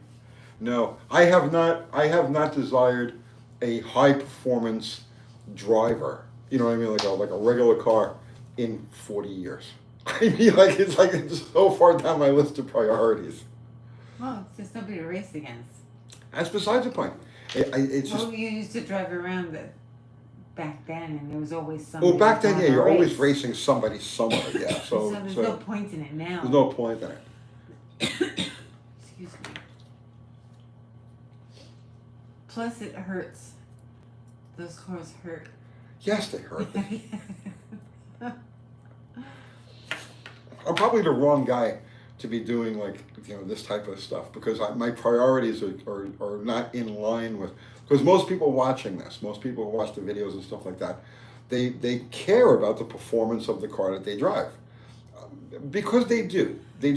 But I have this distinction, in my mind, and it's like, this is to get me to where I have to go. This is the tool that I rely on, right? And I treat it as such.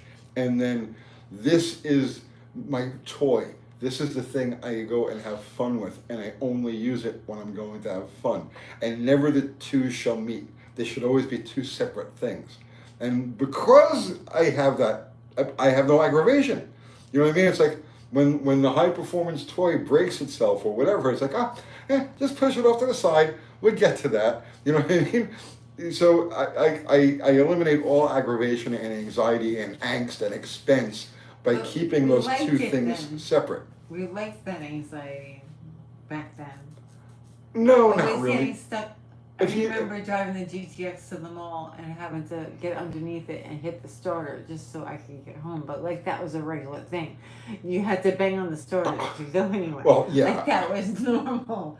But we were 20-year-old kids too. It's a big difference. Right, but I'm saying, we enjoyed that type of difficulty. Yes. Well, I don't know if I enjoyed it. Yes, you did.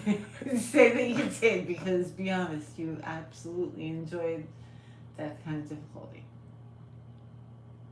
You didn't care if anything had brakes? No. But again, I was a kid. Right, you didn't care that we drove stuff and there were no floors in them? No, I didn't care about stuff like that when I was younger. younger. And the slush would come up and hit us in the face. Right. You didn't care about that. I didn't care about that when I was younger. No heat, it was freezing. Right. Right, but I care about that stuff now. and I have for the last Oh, but that's 40 because years. we're old and Yeah. everything hurts. Who wants to sit in a car with no floor and have slush hitting them in the face? Kids and adults. No, I have a completely different set of priorities, right? Do you remember you used to run out of gas from your house to my house? Sure. And then we would have to try and get gas to get back to your house. Every day you would come from your house and run out of gas Well, because at my house. back in the day, everything I had a lot of carburetors on it. How many carburetors can I put on top of this engine? I mean, how hard can I run it? So yeah, no, but my priorities are completely changed. Oh, you have to push it. Okay. It's like me, right? And again, see, I'm not saying I'm right or wrong. I'm just saying me, myself, right? I'm like the opposite of drag and drive. Okay? In my mind, anything you drive should never go to a drag strip. It's like you don't like like for instance, like the Charger, that will never see a drag strip because I don't ever want to know what it's going to run. Because then the performance of the car becomes defined, and then like, oh, I have to make it faster. I have to, it's always in your mind, and I have to modify it and tweak it and stuff like that. And so, like, I'm the opposite of drag and drive. If it's something that I drive, I just drive it, and it never goes to a drag strip. And if it's something I'm going to take to a drag strip, I never want to drive it to the drag strip. It goes on a trailer. So this way, it could be the slowest car. I could take the slowest freaking car to the drag strip. I want it on a goddamn trailer. So that if anything happens, I just pull it back up on the trailer and I drive it back. Anymore. What's that? I'm not pushing anything anymore. Yeah. My pushing days are over. Yeah. Literally, I am the opposite of drag and drive. Not that I'm down on it. I like watching these guys do it. I get a kick out of it. That's fine, but I don't want to participate in it. Menopause, no. MS. Idiot. Kathy. Idiot. All right, no, don't get all wrapped up. Kathy has MS, multiple sclerosis. So she's been dealing with this on and off for probably almost 20 years, but there was never a diagnosis. So she would have episodes that would come and then go, and several different doctors and tests and all kinds of other stuff. Nothing was ever pinpointed. And then earlier this year, right around February, she had a really bad fever for a couple of days. Mysterious. It didn't make any sense. And then from that point, she wasn't able to walk. That lasted about 2 months, right? 3 months. Well, it's been 3 months since, but you've been walking now for the last. Not well. Not well. She's not walking well. But she's getting better. She had been, so for 2 months she wasn't walking, period. And so that's why I haven't been doing anything. That's why we haven't been going to the track. That's why I haven't been working on anything at the shop. And all of the videos that we've been doing have just been like talking and theory and practice and so on and so forth, because I haven't been able to leave here. 5 dogs and Kathy needing a set of hands around the house. I just haven't had time. And that's why the channel has kind of gone in the direction it has recently. So, but she is in remission. Sometimes I'm a little cranky. Sometimes she's a little cranky. So if she snaps at you, she's got good reason to. That she's under a lot of pressure. So that's the situation. And I didn't want to make a video. I don't want to talk about it in a video because I don't want to make it a thing like that. But when we do these lives, I don't really think, I think of you guys as my friends, and because it's only the regulars. We don't advertise these lives and try to get big, so we keep it tight, and you guys are our friends and you're our loyal viewers for how many years. So we don't mind telling you guys what's going on. So that's what's been keeping me. Tammy's been very busy helping me. I've been very that's why very busy helping Kathy. And so we're not going to the track. That's why I haven't been to the track. That's why we really haven't worked on anything. It's hard. I get up to the shop and then I start to dig into something, and then something has to, I call you. She calls me. She can't get up off She the can't floor. get up. Yeah, I've fallen and I can't get up. It's a thing. So it's like, well, okay. You know what I mean? I've actually turned my phone. My phone is always on silent. Now I make a habit excuse me, whenever I leave the house, I turn the alarms on because I never know when she's going to need me. So I haven't been able to do anything away from the house more than, let's say, a couple of hours. But it's getting better now, right? She's in remission. She's moving around. She's not using the walker as much as she had been. She's back to cleaning and doing her usual housework. We may get back to March. That's the reason we had to stop with the March, because she couldn't do it. She was handling all of the merch around here and the ironing and the packaging and she just couldn't do it. Period. The end. No, I couldn't do it. I couldn't print shirts. So that's why we stopped doing merch. Yeah, that's why. But that's going to start happening again soon. Not that soon. Well, with any luck, we'll be able to get back to. We're doing what we can to get back to normal. It's just easier said than done. Tony's been a great help. You're a great help. And slacking off on videos, though. I have been slacking off on videos.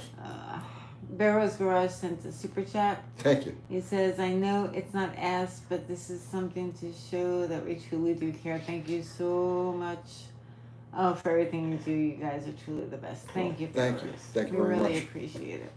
Not necessary. Yeah, not necessary. Not necessary. We actually, money-wise, this is the best month we've ever had.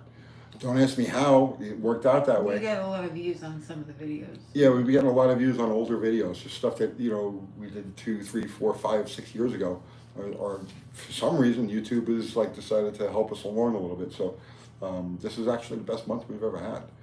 So make less videos and they'll pay you better. Yeah, make less videos, they pay you more, right? Don't make those stupid drag racing videos because those don't get anything, right? They take really the don't. car to the track. So. They Thank really you, don't. everybody. I really appreciate it. Thank you, Zero. Yeah, all the good thoughts and stuff like that, I always appreciate it. Always appreciate it. But, Good night, 7T. But yeah, like I said, this isn't about trying to find sympathy or excuses or No, anything like it's that. just- We're just telling you what it is, right? This is what's been going on. This is what's been going on. Yeah, that's why. No merch, and that's why Tony hasn't been doing the kind of videos he needs to do. Can you borrow some money? Not right now. Oh my goodness, there's strange viruses out there. Get all better soon. I did have a strange virus. She I'm did have a not strange lying. virus. It was a very, very strange virus. And that was in February. Yes. But now, this, like I said, this is nothing new. We've been dealing with this for a long time. But we never knew what it was because she would have symptoms that would come. And sometimes it was brutal, right? She was floored. And that would last for a couple of few days. And then it would pass. And this happened over the That's course. why Tony got a GoPro. I had very bad vertigo. Yeah. I couldn't even get out of bed. I couldn't lift my head. I Right. would collapse. It was really, really Yeah, bad. she used to film all the I videos. used to film everything, and that's why I ended up getting him a GoPro because I was like, I don't know if I can do it all the time. Yeah. So, yeah, that's what happened. But that we was- didn't know what was going on. So, yeah, like I said, it's been going on for years. And like I said, there's a lot of inconsistencies and a lot of weirdnesses that have happened on the channel over the years. It's like, well, what happened to this? What happened to that? Yeah. Well, sometimes I get sidetracked for a month at a time, handling things at the house, taking care of the heart, taking care of the dogs, taking care of just the general stuff at the house. And honestly, cars and whatnot, you're working on cars, like the furthest thing from my reality at that time. So things tend to fall by the wayside or can't help it. It's just the way it You're is. just a slacker, Tony. You know, You're just a slacker. I was getting so mad because people were like, why aren't you doing this? Why aren't you doing that? Oh, this channel sucks. And I was like, oh my gosh, shut up. You don't even know what is going on right now. Yeah.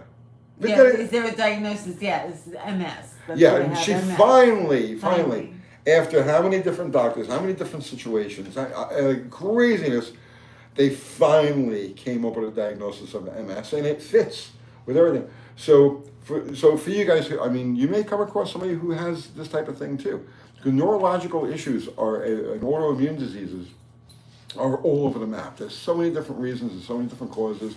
They manifest themselves in so many different ways. And they come and they go, they're fleeting. So very hard to get a diagnosis. But she's following now the Walls diet. There's a Dr. Terry Walls who had MS herself, like really bad MS, and she basically put it in remission and has kept it away for the last 20 years with a diet. That's well, just look it up if you're interested, or if you know somebody with MS. It's called the Walls diet. I'm starving. It's hard. That's why I'm cranky. It's hard. I've lost 20 pounds, and I'm not even on the diet. I'm just following, I'm basically eating, what she can eat. So basically, we've cut out bread. There's no bread. Before she was like, I want a cookie so bad. So, there's no bread. There's no cookies. There's no chips. There's, none of that stuff. Really, no sugar. No sugar, no dairy, no gluten, no bread. Yeah. Nothing. Like, you can't eat anything. It's okay. It's all right. We like to be skinny in this house, right? Yeah, I spent so much time and effort getting weight out of cars. Well, now I get some weight off of me. I feel great. I'll go faster. Thunderbird says, I have autoimmune disorders, undiagnosed, but I have been on a mostly carnivore diet for a couple of years, and it has helped so much. Yeah, I was on carnivore for a while when I wanted to lose weight 15 years ago. And it worked. The carnivore diet was great. The problem was I was always hungry. It's like this you're always famished. It's like it doesn't matter how much you eat. 20 minutes later, it's like I need more. So that was really hard for me, and that's why I got off of it. But yeah, now it's more of a keto type of diet. Only I'm not really officially on a diet. She is. It's a paleo diet. And I'm, paleo diet. So she's on a diet, and I'm just kind of like following along. I'll sneak tacos into the equation and shit like that. Can't have eggs. No, she can't have eggs. No eggs are allowed. It's a weird diet. I don't know. But that's what's going on. So if you guys have been wondering why the weirdness, why the inconsistencies, why aren't videos getting out, why isn't he doing anything in the shop, why isn't he going to the drag strip, all these whys, that's why. Somebody did ask me last year why I stopped doing video. That guy that got stuck with that Roadrunner that we drove back. Yeah. He asked me, like, I noticed, like, you haven't been doing the video. He's like, why? And I was like, oh, I get dizzy sometimes. Like, I don't know what to say to people, because they notice if I just disappear. Right. And then the last time somebody was like, oh, you guys are getting divorced? Like, what happened? Like, recently? Like, it was a video that got put up. Yeah, I know. That you put out, and they're like, oh, good luck with the divorce. I was like, what the frig? What are you talking about? Well, up until now, up until the last couple of months, there was no diagnosis. There was no definitive diagnosis. So it's like, how do you even go and explain it? It's like, you can't explain it. You can't explain it. It's just like, okay, well, she can't stand up. She can't move her legs. She can't, see. Like all these different things would just come and go. That's why my vision is bad reading too. There's no glasses that they can give me that Right. will work because it's affecting my eyesight. Right. So if I'm having trouble reading, that's the reason. On the positive side of all of this, I've never been so domesticated. He's learning so many things. Guys, I'm serious, right? I know what's in each of the cabinets. Okay. I know what's in the fridge. I go and do the food shopping. Me, okay? Yeah. And then I actually put it in the fridge. So I know what's in there. This is a level of domestication that I've completely I didn't even think this stuff existed. What else have I done? I vacuumed, right? Yeah, you did vacuum and you cleaned the rug with the I cleaned the rugs. Yeah.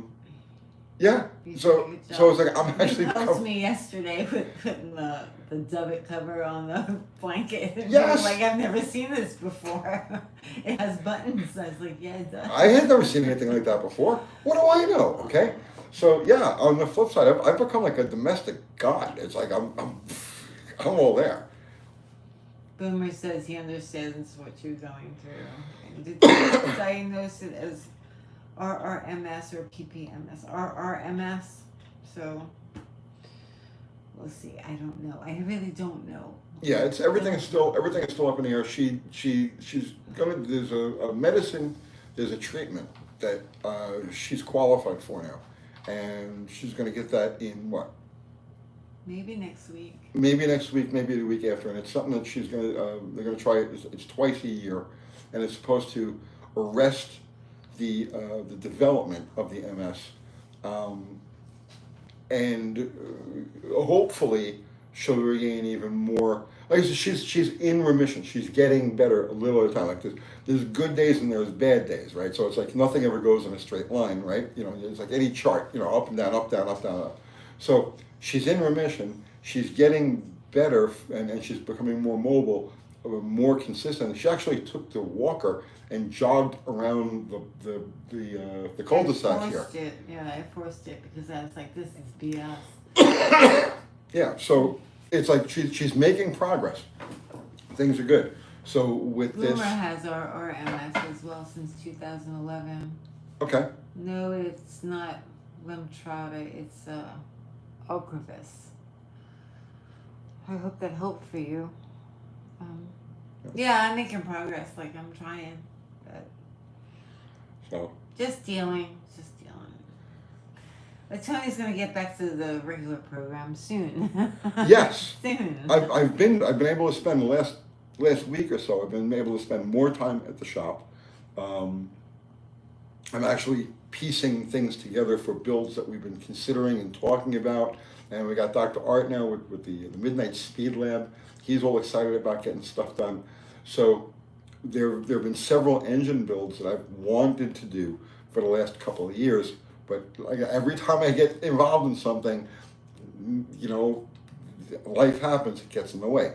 So now, over the last week, I've been able to actually get in the shop and start, okay, we'll use these heads, this intake manifold, these carburetors, okay, make a pile here. Okay, here's the cam for this, so I'm organizing and getting, you know, I'm pre-gaming for these different builds that we've been talking about and gathering parts for. And I'm actually spending time in the shop where I haven't been able to do that for a couple of months now. So, go us. Nathan McCrae says, Kathy, you're lucky to have a guy like Tony. He is very helpful. No, I'm an asshole. He's very helpful. He's very, very good. He puts up with stuff from me like you have no idea. He's very, very good. Throw it at you, boy. I can sometimes if I'm like miserable, yeah, or freaking out. Mark Savay says he has myasthenia gravis, also neurological. I'm Okay. sorry, Mark. I hope you have good medicine that helps you. Let's see.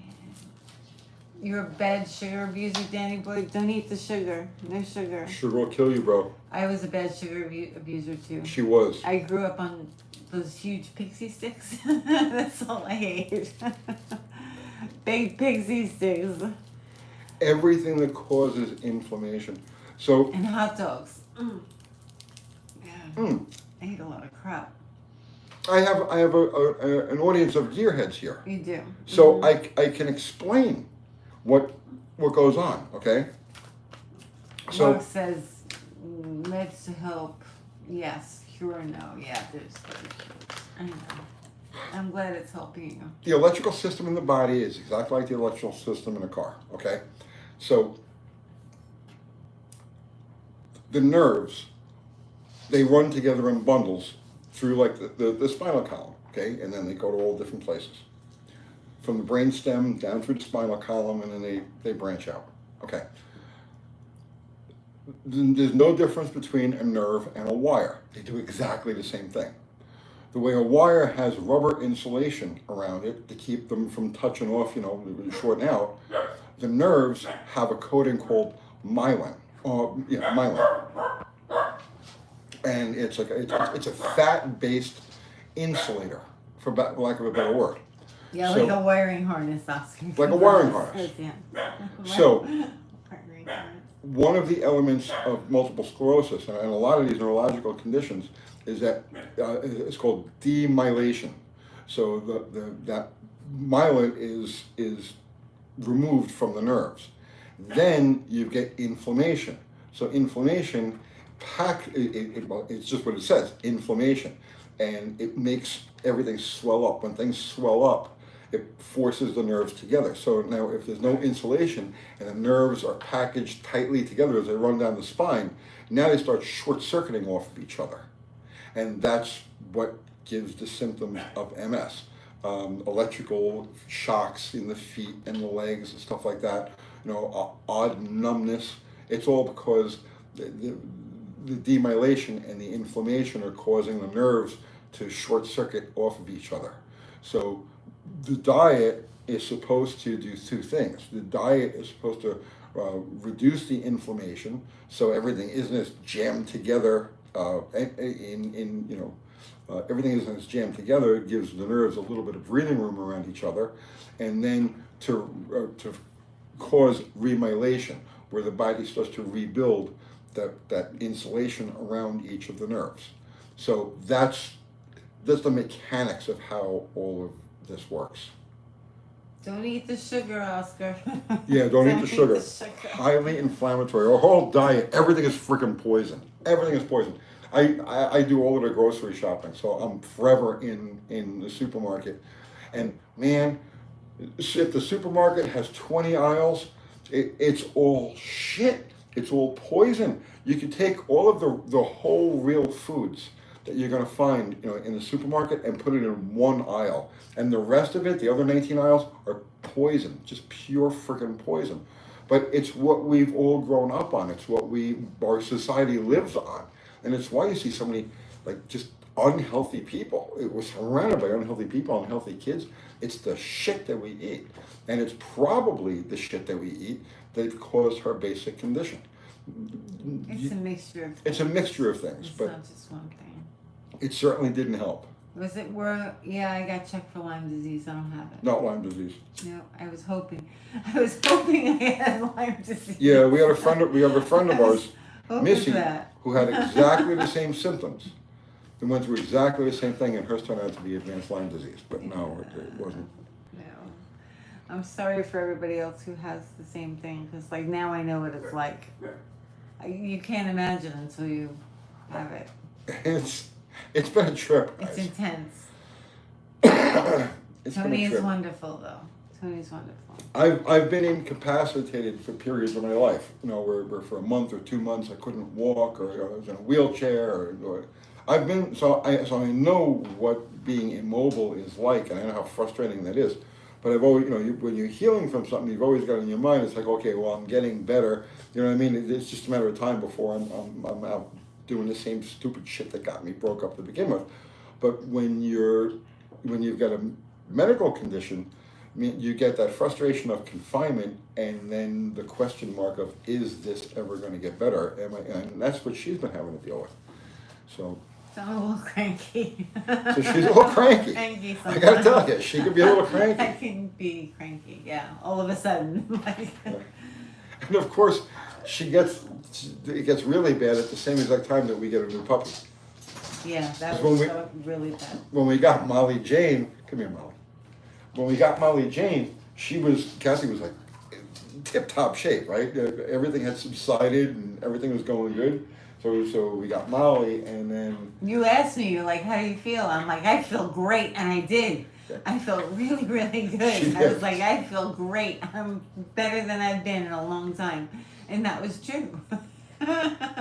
Then she got sick. Yeah. Like a flu for 3 or 4 days. And it was unusual because I didn't... 2 weeks. I had it for 2 weeks. And I didn't get it. I was taking care of her. I didn't get it. I thought that was really weird. How could I be surrounded by the flu? I had fever for a lot of days. Well, then that went away. And then a month later, or thereabouts, for 3 or 4 days, she had this crazy fever. 103, 104. She was totally bedridden. And I didn't get that either. And you usually do. And I usually do. And that's when this episode that she's going through now got started. So life has been upside down since March. Sorry, everybody. Yeah. Boomer says, yeah, one day at a time. Yeah, one day at a time is exactly it. You just deal with things as they happen. Yeah. Yep. Okay. So, you lost 55 pounds in 8 weeks, Mark? So bad, that's a lot of weight. In 8 weeks? Oh, well, I lost 30 pounds in 30 days when I was doing the carnivore. 30 pounds in 30 days, that's ridiculous. When I was doing the carnivore, yep. Well, it was like 28 pounds in like 31 days. But either way, yeah, the weight just melts right off you. Lauren has neuropathy since 1992. Oh, sorry. See, I told you everybody has something. I know, and that's why she's very secretive. She's like, no, I don't want anybody to know I'm sick. I don't want anybody to know what's going on. I'm like, why? Because I kept thinking in my head, well, I'm gonna get better tomorrow. This is gonna go away. I thought that I would just need like a shot in my back or something. Right. Like, so that's what was in my brain. So I wasn't expecting that. Right. And that's why I didn't want to tell anybody, because I figured I'd just be back on my feet before anything. So. Yeah. But But yeah, sent a super chat. Kudos to Kathy. Thanks for the chat today, Yo-Yo. Thank you. Thank you. So be nice to Tony. He's not doing anything bad. He's just busy. Tony's cutting to make Bottle Rocket faster. I wanted to run that car so bad. I know. In the, I really wanted to get out in the spring. I put it all together. I had the motor apart. I jammed it together, and I wanted to race Dr. Art. I just wanted to get it to the track and just make a couple of runs in it over at Etheridge, and that just didn't happen. And now we're in summer. It's like even if I can't get to the track now, it's like, oh Jesus, everything's just gonna go slow. So I'm gonna wait. I'm just gonna put everything off until like September. It starts to get cooler at night, and then we can actually go get some numbers. So won't be getting to the drag strip anytime soon. But yeah, Bottle Rocket and Slagheimer are both sitting there waiting to go out. So when are you gonna take them out? again, I'm gonna wait till the weather cools off. September we'll probably start going again. September? Yeah. Maybe they could just give me a shot. I'll be fine. Maybe. I don't think so. Let's see. You too, Lauren. Thank you. A dog? A dog. What about a dog? There's dogs in here. There's many dogs in here. Yes, many dogs in here. Boomer says, he has it too. His symptoms would last about 4 to 6 weeks. Have they given you steroid infusions? No, I've had nothing. Nothing. They do that to you when you relapse. No, I haven't had anything except lots of leafy greens. Yeah. Well, again, the official diagnosis didn't come down until about 2 months ago. Yeah. About 2 months ago. Finally, right after countless MRIs, and that's what I'm saying, guys. It's like, you know, they misdiagnosed me like 2 years ago. Lots of misdiagnoses. Yeah, I had the MRI and they misdiagnosed me. So. But now she goes from that, like I can't tell you how many different MRIs, and it's like it shoots the whole thing in It's the like ass. my fun, yeah. Right. Because Tony has to take me, so that's why there's no videos. So, yeah, lots of friggin' MRIs. And she finally got the diagnosis, I guess it was about 2 months ago. And then they looked at so many options, and this medicine, this treatment that they're going to try next week. We'll see what happens with that. But no, she hasn't had any steroids or anything like that yet, because it's still a new diagnosis. Thanks, Lauren. I'm trying. Later 20-cent motors. Need some Lucas myelin additives. Yeah, well, yeah, Olive. That would work great. I would take that. Because it's diabetic. The doctor had me try Ozempic and I lost weight like most people, but holy crap. It was like my stomach wanted out. Anything I ate came back. Oh no. No wonder people lose weight. That's terrible. Yeah. That's terrible. Everybody has something. Yeah. If you don't have something, I don't have anything. I'm lucky. Knock on whatever this is, right? Wood. If you don't have something, you're lucky, and you never know when you're going to wake up with something. So you don't take anything ever for granted. Don't take your mobility for granted. Don't take a single day for granted. If you can do it, get off your ass and go do it, because there's absolutely no guarantee that you're going to be able to tomorrow. You know? there's lessons to be learned through all of this. Yeah, pretty much. So it's 2 hours, 20 2 hours? in. All right. How do you end that? What do we use for health insurance? YouTube. YouTube. YouTube. You guys pay for all of that. Adios, Mexican spec. It's a good paying gig. You're not gonna get rich doing YouTube, but No. we're very fortunate. And it's because we have a good catalog. You know, you have 1,400 videos out there, and they're always getting clicked on. Somebody somewhere in the world is clicking on something you did 3 years ago, 5 years ago, and you're getting paid for it. So we're fortunate in that respect, and we don't need the insurance. We're able to pay for it, you know, out of pocket. I got a yoga wiring harness. What? A yoga wiring harness. Yeah, my harness is bad. Can't take it out and switch it. So that's it, guys. We don't want any sympathy. No. That's not, you know what I mean? That was not the purpose of talking If I about get this. cranky, that's why. Yeah, if you hear her get a little mad, or right, she drifts away. Now you know why. And like I said, all of the inconsistencies that have gone on the channel for the last several years. It's not. This has been going on for a long friggin' time. They said I had it for a long time. This Like is 15 why. to 20 years. That's long. That's a long time. Yeah. So, yeah. So. That's why. So. All You're right. doing good, Tony. So, our fantastic mods. Ari, in the house. Is Ari still in the house? I understand. Well, he was here for a little while. Yeah. Zero Food Bar Mexican Spec, guys. Thank you so much as always. Everybody contributed to Super Chat. Thank you. It's never expected. It's always appreciated. It goes to Shut Up Sticks and MRIs. Thank you. It's crazy the amount of money that just goes out. You just would blow your mind. I know. Everybody contributed with just your presence and your conversation. Thank you equally. You guys give us the most valuable thing there is, which is your time. Mm-hmm. So thank you. And I have no idea what we're doing for the rest of this week. You're doing stuff with Dr. Art, right? So I'm doing stuff with Dr. Art. We'll be working on the Midnight Speed Lab. Tentatively, we're going to take his Ranger down there on the 4th of July and make some noise with it. What else?